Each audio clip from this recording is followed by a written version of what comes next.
Alright, what's going on YouTube? So today we're going to go ahead and replace the batteries out of this Eufy smart lock. From what I'm to understand, I purchased this about a year and a half ago. As you can see, it still has the original batteries there. Very simple to change. As you can see how I took that top off. So we're just going to crank them out.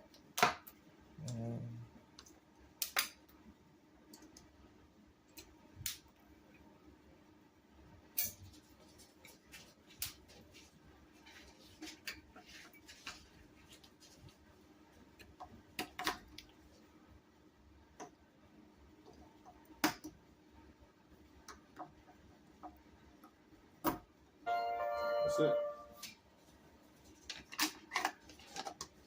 And that's how you change the battery on your Eufy smart lock. Guys, have a good day.